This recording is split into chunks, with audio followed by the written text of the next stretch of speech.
देवेंद्र फडणवीस म्हणले टीव्हीला, त्यांच्याकडून लिहून घ्या तुम्हाला ते आरक्षण देणार आहेत का. त्याच्या विचारावरच चालायला लागले सगळे भाजपमधले काही आमदार काही. त्यांच्याकडून लिहून घ्या आणि लिहून आणायचं मला सांगितलं त्याच्याकडून.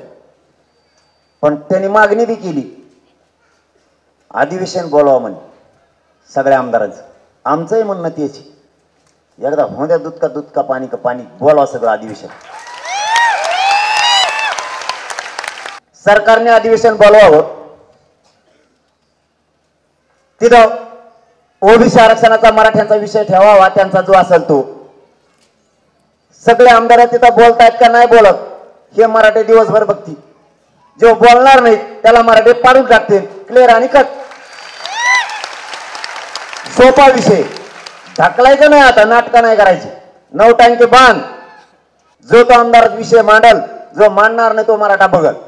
कोण मराठ्यांच्या आरक्षणाच्या विरोधात सरकार मधला आहे का विरोधी पक्षाचा. ऑटोमॅटिक